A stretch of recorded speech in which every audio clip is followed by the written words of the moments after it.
Hello, this is Ayako Sekiguchi from Wellness Kitchen. This time, in the Eating Exercise Food Education Corner, we'll talk about the ultimate healthy vegetable. I'll be talking about broccoli. You know, this broccoli? Actually, it's a flower bud, so we're eating the buds. In this one broccoli, there are actually about 40,000 buds attached to it, they say. It's really packed with energy. It's a vegetable, and among vegetables, it contains a unique compound called sulforaphane, which is very effective for cancer prevention, anti-aging, beauty, and health. This time, I'll introduce the amazing qualities of broccoli, the ultimate cooking method to make the most of sulforaphane, and some recipes as well. It's definitely something you'll want to know, so please watch until the end. First, I'd like to talk about why broccoli is such an amazing vegetable. The first reason is its incredible detoxifying effect. Even when we're just living our normal lives, we end up sweating without even realizing it. We end up taking in various harmful substances, and toxins can accumulate in our bodies, like in the psoas muscle. At that time, our liver detoxifies and breaks them down to eliminate them from our bodies.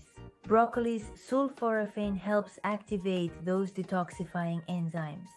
Enhancing the detoxification effect means improving liver function. So for example, it can also help with detoxifying alcohol if you drink too much. Secondly, broccoli has amazing antioxidant properties. It contains beta-carotene and vitamin C, so it naturally has those antioxidant vitamins. Antioxidant vitamins only provide antioxidant effects briefly. They do have an effect, but it doesn't last that long. However, broccoli's effect can last for about 3 days. Its antioxidant effect keeps working continuously. What that means is this sulforaphane I mentioned earlier, this substance is not an antioxidant itself, but it activates the antioxidants that are already present in our bodies, so it helps boost what we naturally have. Because of this, we can keep using our antioxidants to the fullest, which is why it lasts for as long as 3 days. It allows us to maintain our antioxidant power, doesn't it? And third, sulforaphane activates metabolism. When it's absorbed into the body, it becomes a material for synthesis. Furthermore, sulforaphane also contains something called glutathione. It allows our body to synthesize this substance, doesn't it? Have you ever heard of glutathione? It's commonly known by the nickname Shiratama drip. You know, like anti-aging? It's an intravenous drip that contains ingredients with beauty effects, and one of those is glutathione. It's actually a substance that's already present in your body, and your body synthesizes its own glutathione. It helps your body produce it, so even though you can buy a broccoli for about 200 yen, your body can create the same kind of components as those expensive intravenous drips.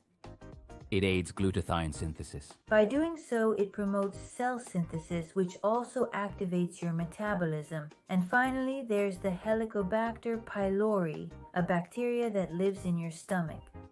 It's said to be a cause of stomach cancer. It's also been found to have a sterilizing effect on Helicobacter pylori. However, as I just mentioned, the component is potentially contained within broccoli. It's necessary to extract a component called sulforaphane. In its current state, broccoli doesn't contain it as sulforaphane. You can't utilize it. There's a substance called glucosinolate contained in broccoli.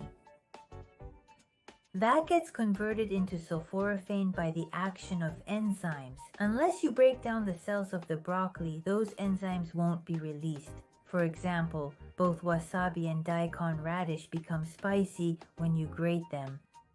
In the next cooking method, you should cut the broccoli into small pieces to break the cells and let the enzyme myrosinase react with the glucosinolate.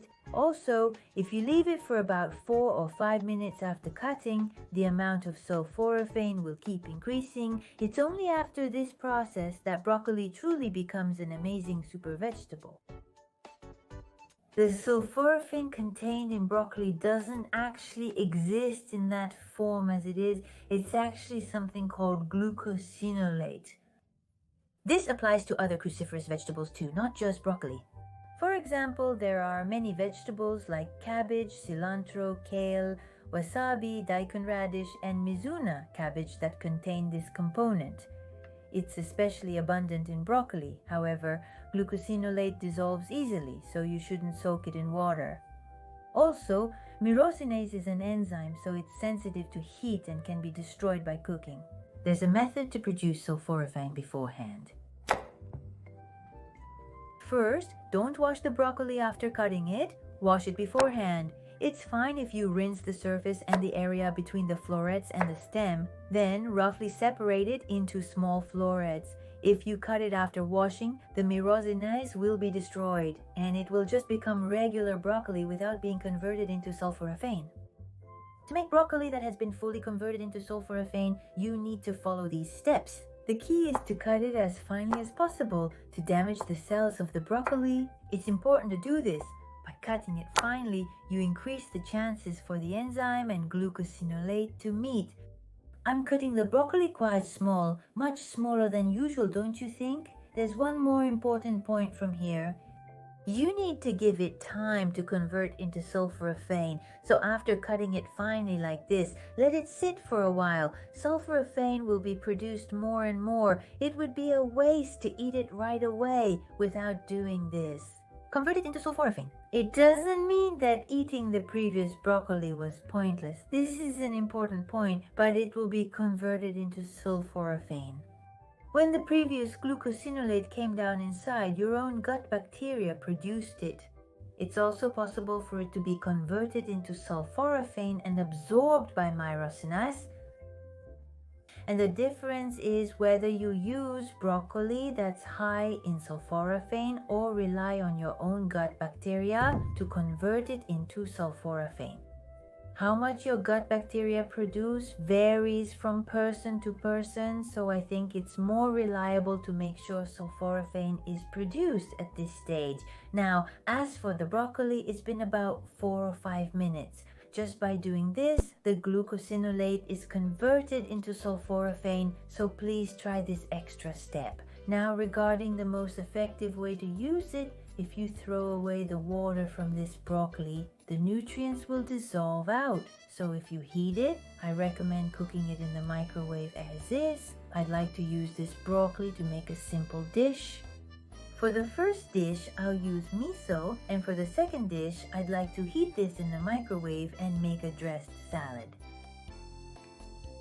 Right now, I've just made the broth. I'm going to add the broccoli into the broth. For example, if it's a stew or a soup where you drink everything, you can just add the raw broccoli and cook it until it becomes tender. I'm going to add the miso now and then add the ingredients like corn. The miso I'm using is a bit of a unique type. I'll dissolve the miso, and once the broccoli is cooked, I'll add some butter at the end. Dissolving the miso is the same as the usual way of making miso soup. And for the remaining broccoli, I'll wrap it and heat it in the microwave as it is. I heated it for 3 minutes. The texture looks just right. This is tuna, and it contains selenium. Is a material that helps produce antioxidants. So by taking the selenium together with sulforaphane, it becomes even more effective. It removes active oxygen and has anti-cancer effects. The combination is very effective and a great match. Take it together with the oil contained in tuna. This also helps improve the absorption of fat-soluble vitamins like beta-carotene from broccoli. When eating vegetables while traveling, it's a good idea to have some oil with them, such as ground sesame seeds. It's definitely better for nutrient absorption if you eat them this way. Season to your liking, and for flavoring, just use mensuyu. The amount is up to your preference, and that's it. It's done. If you're concerned about vegetable intake, make a lot and keep it as a side dish. I think it's a good idea to keep it. Finally, melt some ghost butter into the miso and add it. With this, you can really make the most of the sulforaphane in broccoli. Both dishes are finished.